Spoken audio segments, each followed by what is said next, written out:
Chapter 1. The Arrival and the Challenge. The twin sons of Veridax. 9 blazed mercilessly over the barren wasteland, casting elongated shadows over a landscape that seemed as if it had been scorched by some ancient, forgotten apocalypse. Jagged rocks thrust from the cracked, ochre-colored earth like the spines of long-dead beasts, and the wind carried with it dust so fine that it seemed to shimmer in the heat, a perpetual haze that blurred the horizon in a relentless mirage. The air was thin, laced with the faintest whispers of toxic minerals, and every step on this planet's surface stirred the dust into ghostly swirls that danced like ephemeral spirits against the harsh sunlight. For most beings, Veridax 9 was a death sentence, a planet marked for desolation where only the hardiest of life forms could even dream of surviving. Yet here it was, the crucible chosen by the Galactic Coalition's Survival Academy to test their elite cadets, those selected from countless worlds, species, and cultures, each brought here to prove their mettle and mastery over nature itself.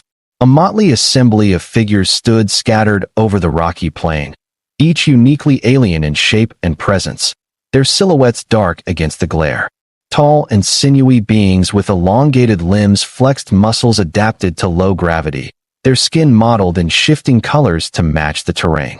Others were stockier, with armored plates and multiple eyes that blinked independently, analyzing every grain of sand and particle in the air. Tentacles writhed gently, delicate pincers clicked in anticipation, and the soft hum of hovering drones punctuated the otherwise oppressive silence. They were cadets of the Coalition's most elite survival program, individuals whose lives had been defined by the endless pursuit of endurance and ingenuity across the galaxy's most hostile environments. They were equipped with the latest in survival technology, plasma cutters capable of reshaping rock, nanofabricators that could produce structural components from raw materials, environmental scanners that instantly analyzed chemical compositions, and multipurpose tools that combined ancient craftsmanship with futuristic engineering. Yet amidst all these marvels of biological and technological perfection, standing slightly apart from the rest, was one being who seemed oddly out of place. Lieutenant Marcus Hale, a human, barely reached the height of the smallest cadet and bore none of the alien grandeur or specialized adaptations that surrounded him. His frame was lean and wiry, muscles toned not by genetic engineering, but by the unpredictable trials of Earth's wildest landscapes. His eyes, a piercing shade of hazel, scanned the alien terrain with a mixture of curiosity and determination, undeterred by the skepticism and barely concealed amusement emanating from his peers. To them, he was a curiosity, a relic of a species whose reputation was often diminished by tales of fragility and lack of advanced technology. His survival kit was modest, a few tools standard issue to every cadet, basic protective gear, and most importantly, his own hands, the very instruments of his species' ancient ingenuity. The command to begin echoed across the plain in a synthesized voice, clear and authoritative, carrying with it the weight of expectation and challenge. The cadets responded instantly. Metallic appendages extended with fluid grace, plasma cutters sparked to life, and drones buzzed upwards, scanning for structural materials. Each alien cadet set about constructing their shelter with practiced efficiency, their tools slicing into rock and soil, assembling frames from alien alloys and composites, deploying shields against the harsh elements. Their methods were a blend of advanced technology and evolutionary instinct, honed through millennia of adaptation and military discipline. Marcus, however, did not reach for any tool. Instead, he dropped to his knees and let his hands sink into the warm dust, feeling the granules sift between his fingers. Around him, the others moved with clinical precision, their shelters beginning to take shape, complex geometries designed to maximize stability and protection. The humans' approach was starkly different, almost primitive to their eyes, yet beneath his calm demeanor lay a mind racing with possibilities. He observed the cracked earth, the clumps of hardened clay, the sparse, brittle shrubs struggling for life in the dust. His fingers began to mold the earth into lumps, pressing and shaping, drawing on memories of Earth's oldest survival techniques, passed down through generations long before technology had made survival effortless. Where the aliens saw barren wasteland, Marcus saw raw materials, a challenge to be met not with gadgets, but with the most versatile tool he had ever known: his own hands. Whispers rippled through the cadets. "Look at the human," one mused, tentacles twitching in disbelief. "No tools, no machines, just his hands in the dirt."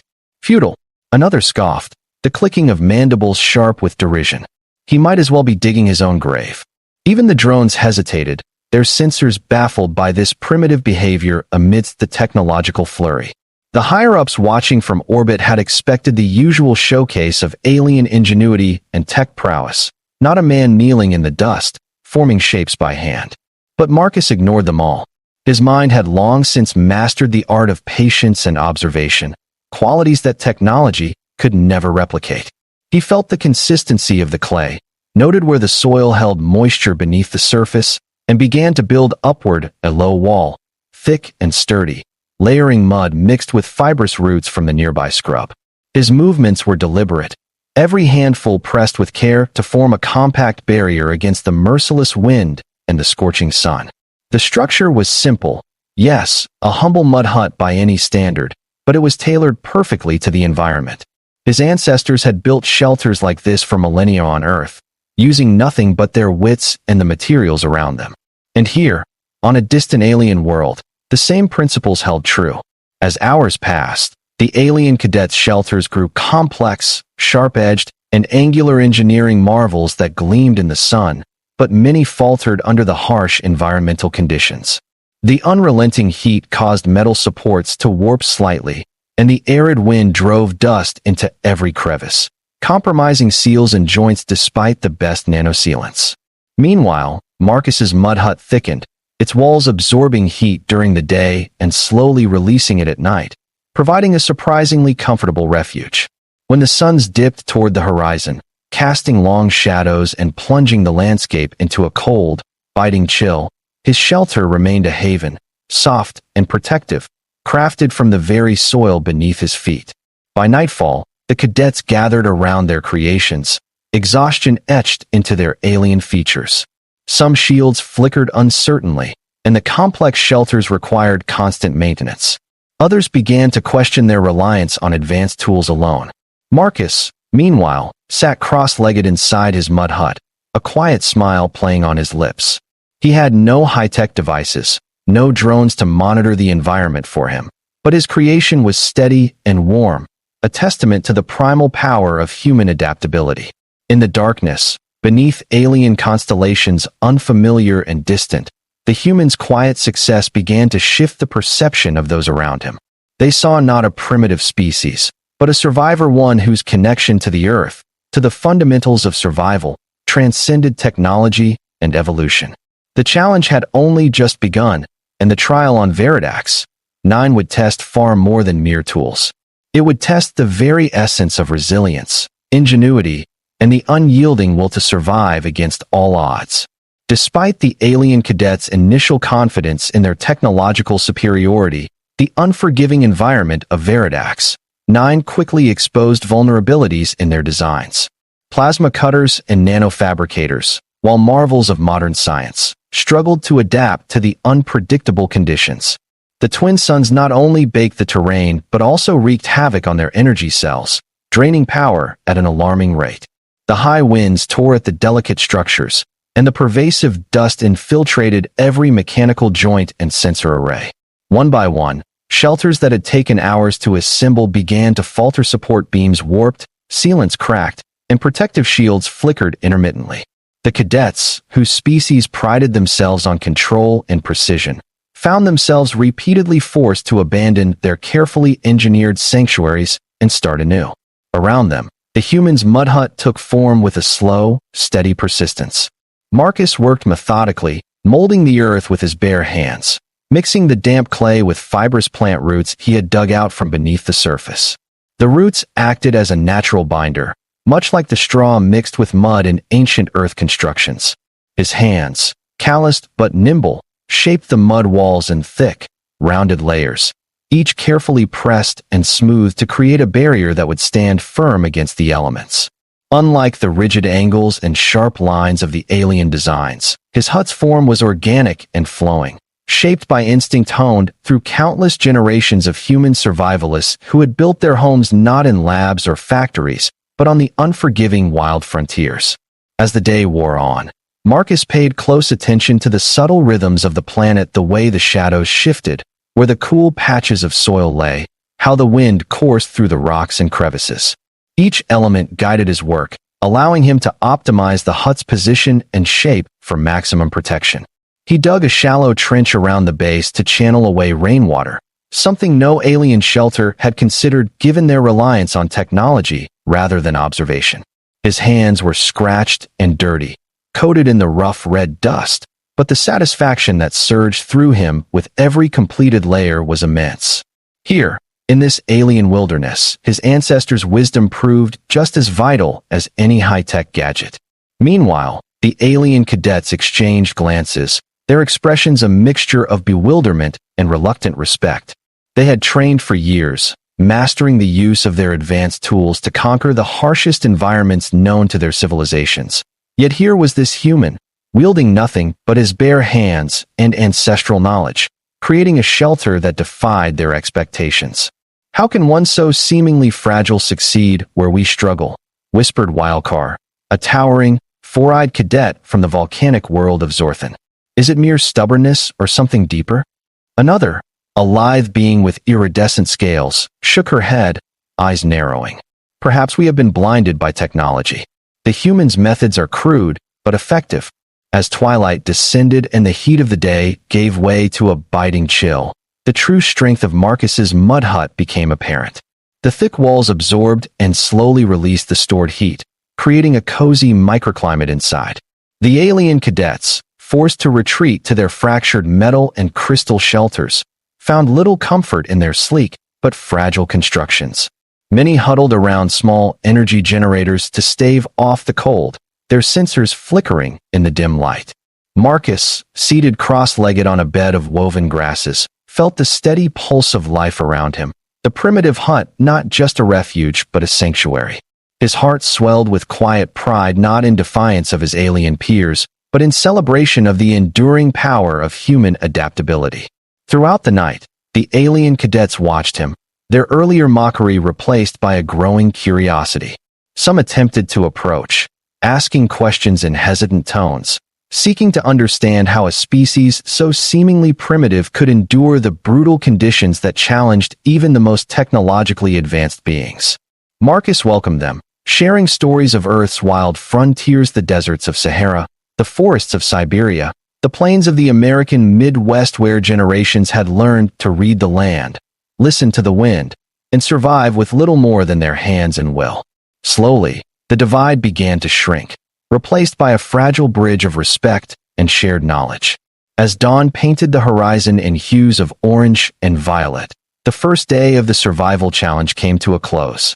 The alien cadets, humbled and enlightened, gathered around Marcus's simple mud hut, not just to witness a human feat, but to reconsider what true survival meant. The competition was far from over. Tomorrow would bring new trials, harsher tests, and unforeseen dangers. But one truth had already emerged from the scorched earth of Veridax. 9. Sometimes, the oldest, simplest methods hold the greatest power, and the human hands that shaped the mud hut were a testament to that timeless resilience. Chapter 2. Endurance and Adaptation. The relentless heat of Veridax 9's twin suns returned with the dawn, bathing the planet's scorched landscape in an unforgiving blaze that tested the limits of even the hardiest creatures. The alien cadets stirred from their restless slumber, faces etched with fatigue and frustration. Their advanced shelters, despite their complexity and technological marvels, had revealed flaws under the brutal conditions. The high-tech materials suffered from rapid thermal expansion, causing seams to crack and joints to loosen. The sophisticated energy shields, meant to deflect heat and dust, flickered and sputtered as power reserves dwindled faster than anticipated. The machines that had once been their saviors now required constant maintenance, diverting precious time and energy from the survival tasks at hand. In stark contrast, Marcus Hale's mud hut stood firm, its organic walls glowing faintly in the soft morning light. The structure, born from the earth itself, seemed to breathe with the rhythms of the planet. Inside, the air was cool and damp, a refuge from the scorching heat outside. The thick walls absorbed the solar radiation during the day and slowly released it as warmth through the cold nights, a natural regulator that no advanced technology could replicate. Marcus rose from his resting place on a woven mat of alien fibers, muscles still aching but spirit unbroken. His hands, though cracked and weathered, bore the marks of tireless work and unwavering dedication.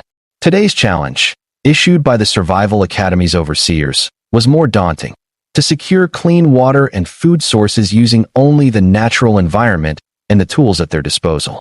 For the alien cadets, this meant deploying scanning drones, synthesizing chemical filters, and activating automated gathering mechanisms. Their tools were extensions of their evolved bodies, designed to overcome obstacles with efficiency and precision. Marcus, however, embraced a different philosophy, one rooted not in domination over nature, but in harmony with it. He ventured out beyond the shelter, eyes sharp for any sign of life. The arid wasteland offered little. Brittle shrubs clung to life in rocky crevices, and small burrows hinted at the presence of elusive fauna adapted to the extreme climate. Marcus knelt beside a dried riverbed, digging carefully with his hands into the dusty soil. His fingers unearthed pockets of moist earth, signs of subterranean water reserves. Drawing on survival techniques passed down through centuries of human experience, he fashioned a rudimentary filtration system using layers of sand, charcoal from burned twigs, and the fibrous roots of native plants.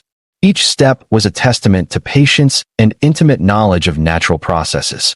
Back at their bases, the alien cadets regarded the humans' efforts with a mix of skepticism and intrigue.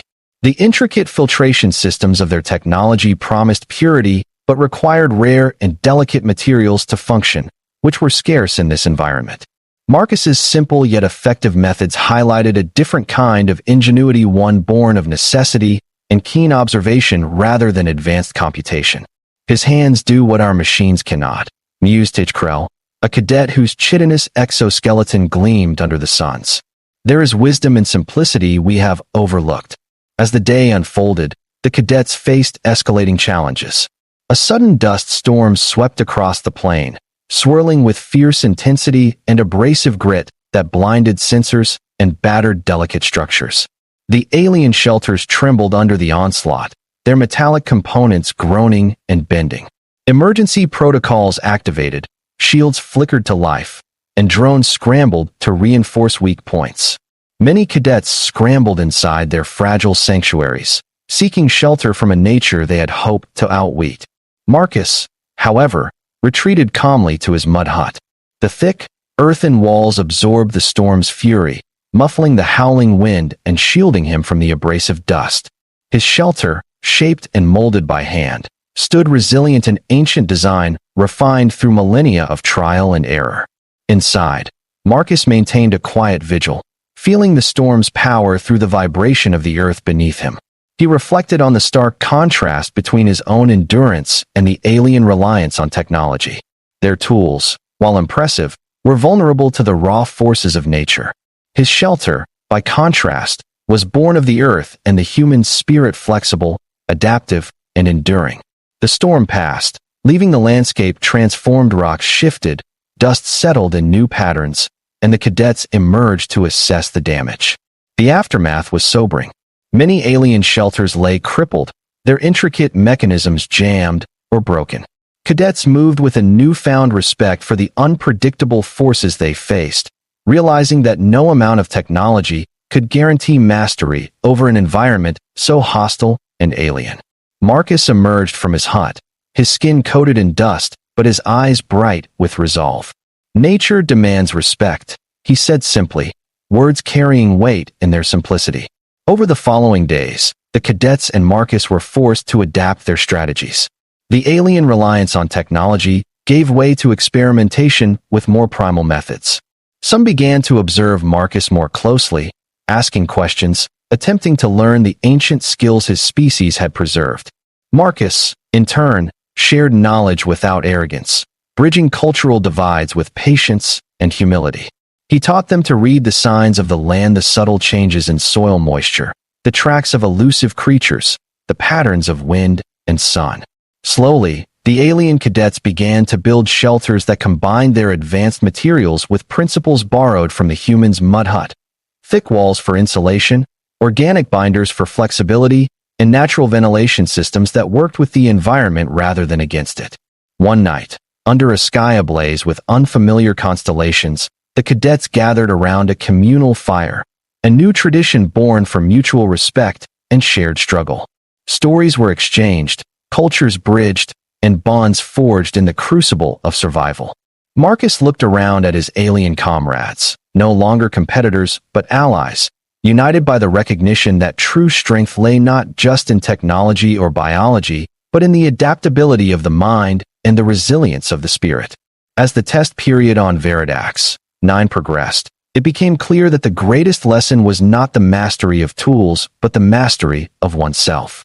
Marcus's simple mud hut had become a reminder that in the vast and unforgiving galaxy, survival was an art honed over millennia, blending intuition, patience, and a profound connection to the world around. The alien cadets, once skeptical, now saw that sometimes the most advanced technology was no match for the wisdom etched into the hands of a human survivor. Chapter 3: Bonds Forged in Dust and Resolve. The blistering sun began its relentless arc over Veridax 9's harsh landscape once again, casting long, jagged shadows over the rocky expanse and illuminating the scars left by the recent storm. The dust had settled, but the planet remained unyielding, a vast crucible designed to test not just physical endurance, but the very essence of survival instincts. For the alien cadets, the trial had evolved beyond simple competition. It had become a profound lesson in humility and cooperation. The initial arrogance born of their advanced technology had been tempered by the raw, unforgiving power of nature and the quiet resilience of a single human who had refused to yield. Marcus Hale stood outside his mud hut, sweat beading on his brow as he surveyed the surrounding terrain. The primitive shelter he had painstakingly built with his own hands now bore the marks of time and trial, small cracks in the walls where the clay had dried unevenly, patches where the fibrous roots had begun to fray, and a patina of dust from the swirling winds that never ceased.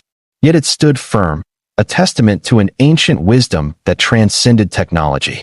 Around him, alien cadets busied themselves with repairs and improvements, their movements less frantic, more purposeful, their gazes often flicking toward the human and his shelter with newfound respect.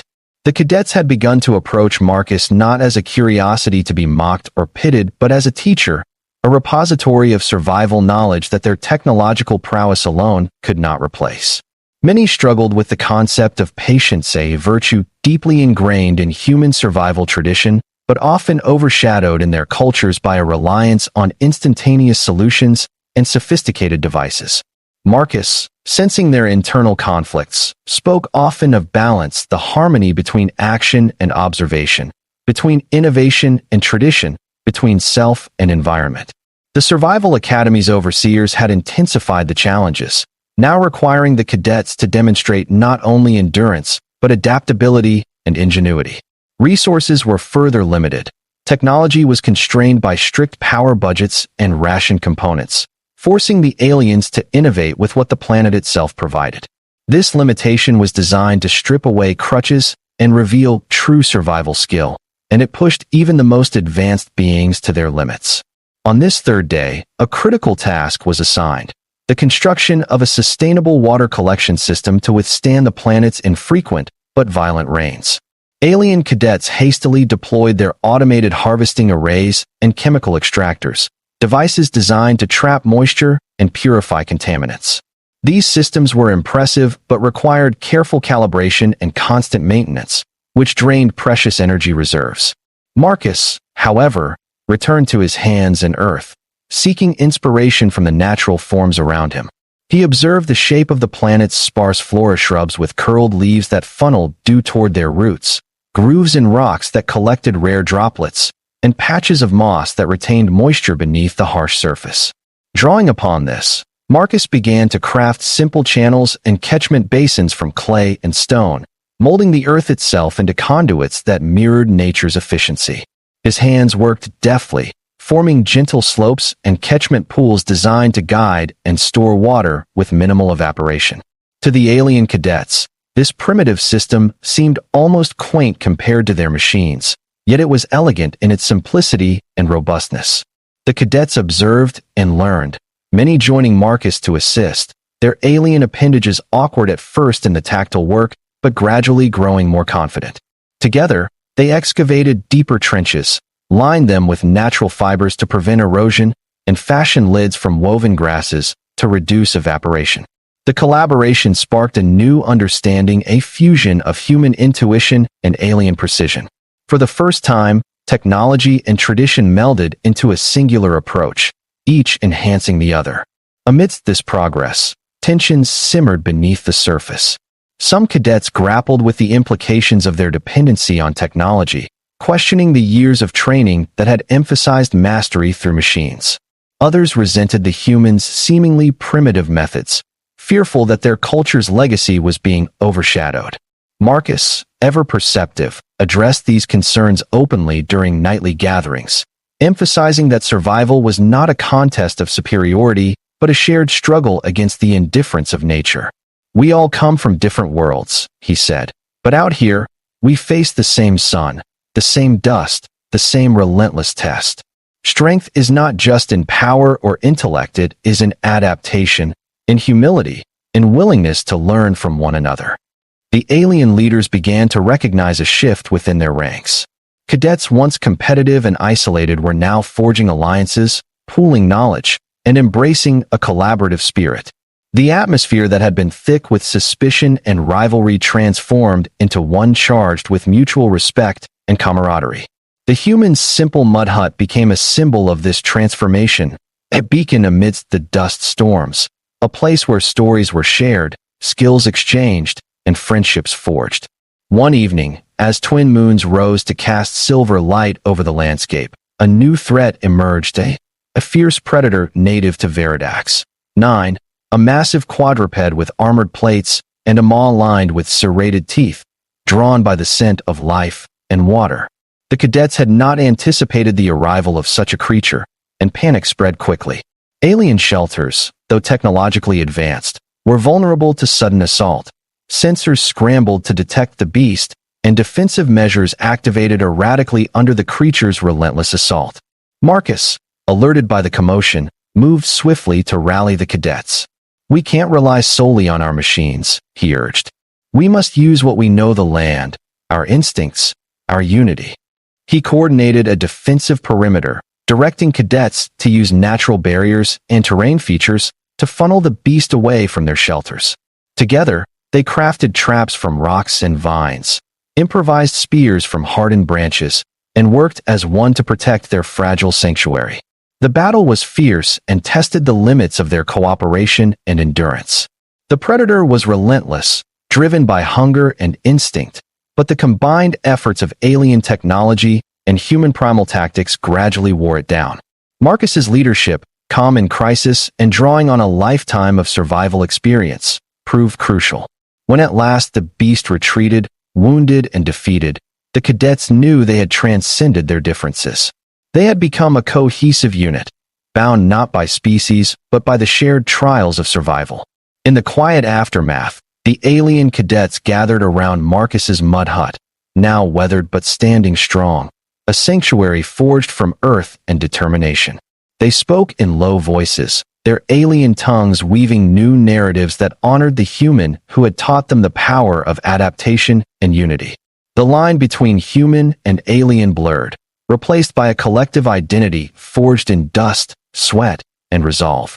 As the third day waned and the twin suns dipped below the horizon, casting the world into cool shadows, Marcus looked out over the campfire-lit faces of his companions. In this moment, far from home and amidst alien worlds, he felt the profound truth of survival not as a solitary battle of strength or technology, but as a tapestry woven from respect, knowledge, and the unyielding will to endure together. Chapter 4. Legacy Beyond the Mud Walls.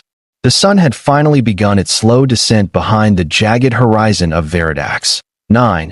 Casting the barren landscape in deep shades of crimson and violet. After days of relentless trials and near-constant adversity, the atmosphere among the alien cadets and their lone human companion was transformed from tense rivalry to tempered camaraderie, tempered by shared hardship and mutual respect. The once bright, sterile glow of high-tech instruments was now complemented by the humble, earthen hues of mud walls and woven fibers, symbols not just of survival, but of harmony forged between the alien and the human, between technology and tradition. Marcus Hale stood once again before his humble mud hut, its silhouette softened in the fading light, but standing firm like a testament carved from the very soul of this hostile world. His hands, though raw and calloused, moved with practiced precision, touching the smooth surfaces, checking for cracks, strengthening weak points with fresh earth mixed with natural binders. Around him, the alien cadets gathered, their expressions reflecting a blend of awe and acceptance, as they had come to see the strength not merely in his shelter, but in the mindset and spirit that built it. This was no longer a mere test of survival skills. It was a crucible of understanding, breaking down barriers forged over millennia between species and philosophies. In the last few days, everything had changed. The alien cadets had adopted many of Marcus's methods, integrating their own technology with the fundamental principles of his mud hut construction. They used their knowledge to refine the structure, enhancing its resistance to the punishing environment without compromising the organic resilience that made it so effective. The melding of ancient human wisdom and advanced alien engineering had birthed a new paradigm of survival, one that transcended their initial assumptions of superiority and exposed the humility necessary to truly endure. The final challenge of the Academy loomed, to demonstrate not only survival but the ability to foster life and community within the harshest conditions. The overseers demanded that the cadets establish a sustainable outpost capable of supporting extended habitation using the limited resources of Veridax 9 and the skills they had honed over the past trials. It was a test of resilience, cooperation, and ingenuity that would determine not just individual success, but the future of interspecies collaboration across the coalition. Together, Marcus and the alien cadets set to work, weaving their newfound knowledge into the very fabric of the outpost. They expanded the mud hut design into a network of interconnected dwellings, using natural materials sourced from the land, hardened clay, fibrous roots, mineral-rich dust, all carefully combined and shaped by hand and by technology. Solar collectors, scavenged from damaged ships and refitted to complement the organic structures, gathered and stored energy efficiently. Water catchment systems, inspired by Marcus's initial designs, grew in complexity and capacity, capable of harvesting even the slightest trace of moisture from the air and infrequent rains. Yet the heart of the outpost was the spirit Marcus embodied, the blend of patient observation, deep respect for nature, and unyielding determination. Each day, he taught the cadets to read the land, to understand its subtle signals, to move with its rhythms rather than against them. They learned to forage for edible plants adapted to the planet's extremes, to track elusive animals without disturbance, and to repair and maintain their shelters with a blend of craftsmanship and science. The barriers between species melted away as they shared meals, stories, and laughter beneath alien stars, building bonds stronger than steel. But survival was not the only measure. The final days of the trial revealed deeper lessons in empathy, leadership, and legacy. When a sudden quake shook the planet, threatening to undo their efforts, it was the combined strength of human resolve and alien innovation that stabilized the outpost. Marcus's mud walls, reinforced with alien composites, absorbed the tremors, protecting the inhabitants. The cadets coordinated evacuations with precision and compassion, ensuring no one was left behind. In the face of nature's fury, they stood united, not as separate species, but as one resilient community. As the final dawn broke, the overseers descended to inspect the results. What they found was a marvel, a thriving enclave amid a world that should have been inhospitable, alive with hope and testament to the power of collaboration. The alien cadets, once confident in their technological superiority, now hailed Marcus not merely as a competitor, but as a visionary.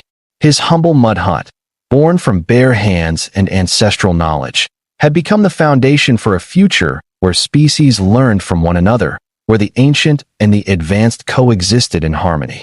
In a ceremony beneath the twin suns, Marcus was honored not only for his survival, but for the legacy he had forged. He spoke not of conquest, but of respect. This planet has taught us that survival is not just about power or tools, he said, voice steady and warm. It is about understanding, patience, and the willingness to adapt. We are all guardians of our worlds, and only by sharing our strengths can we build a future that honors the past and embraces the unknown. The alien cadets echoed his words, pledging to carry forward the lessons of Veridax. 9. A testament to the enduring spirit of life in all its forms. As they prepared to depart, the mud hut remained, a silent sentinel standing proud against the endless dust, a symbol of unity born from adversity.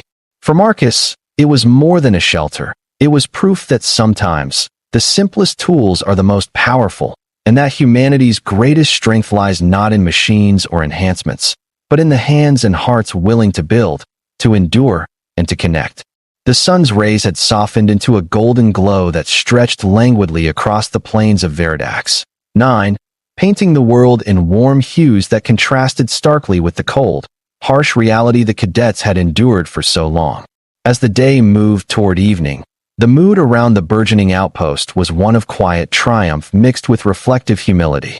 Marcus Hale stood amidst the community they had built, a fusion of human tradition and alien innovation, and looked out across the cluster of mud-walled shelters now interlaced with shimmering alien alloys and solar arrays.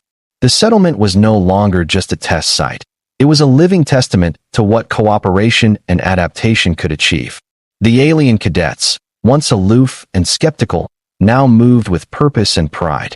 Their movements were less mechanical and more fluid, their eyes no longer clouded with doubt, but bright with the curiosity and confidence born of newfound understanding.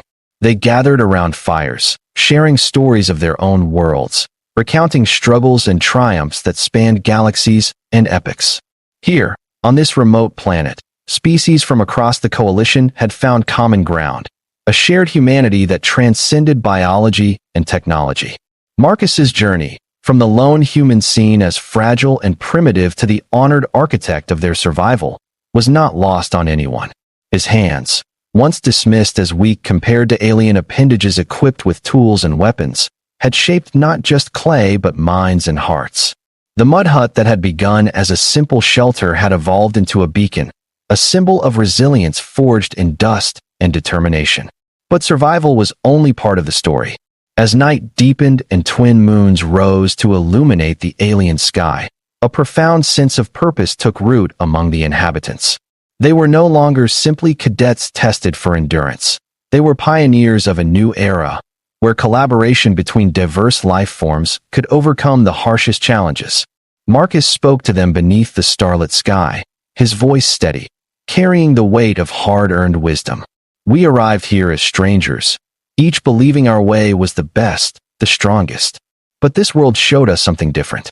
It reminded us that no single approach is perfect, that strength lies in blending knowledge, in listening as much as acting, and in humility as much as courage. Our shelters stand because they are built not just with tools or strength, but with respect for this land and each other. The alien cadets nodded, their expressions reflecting a deep resonance with his words. Among them, some spoke of returning to their worlds and sharing the lessons learned here, of embracing not just advanced technology, but also the patience and intuition Marcus had exemplified. Others contemplated staying, seeing in this harsh world the possibility of a new home, shaped by unity rather than division. In the days that followed, the outpost thrived. They cultivated gardens within the shelter clusters, using a blend of alien hydroponics and human soil cultivation techniques. They developed water recycling systems combining alien technology with natural filtration inspired by Marcus's initial work. They built communal spaces that fostered cultural exchange and mutual respect. The trial, meant to push them to their limits, had instead opened pathways toward harmony and hope. When the Galactic Coalition's overseers returned to evaluate the final outcomes, they found not just successful survival, but a paradigm shift. The humans' mud hut had transcended its humble origins to become the foundation of a thriving community, a living, breathing example that survival and progress were not the domain of any one species or technology, but a collective journey. The cadets were commended not only for endurance, but for their openness to transformation, for embodying the true spirit of exploration and cooperation. As Marcus prepared to depart Veridax 9, the alien cadets gathered one last time to bid him farewell. They presented him with gifts from their home worlds, rare minerals, intricate woven fabrics, and symbols of honor. But the greatest gift was the bond forged through shared struggle. Marcus looked around at faces glowing with gratitude and respect, feeling the profound truth that his journey was not an end but a beginning. He gazed once more at the mud hut, standing proud beneath the alien stars, and smiled. It was a monument not just of earth and clay, but of perseverance, adaptation, and the power of hands that dared to build when others relied on machines. In that moment, across the vast expanse of space and time, humanity's enduring legacy was clear, that the simplest tools, wielded with courage and heart, could reshape worlds and unite species. The sun rose again, and with it, the promise of new challenges, new horizons, and a future forged together, beyond the mud walls, beyond the stars.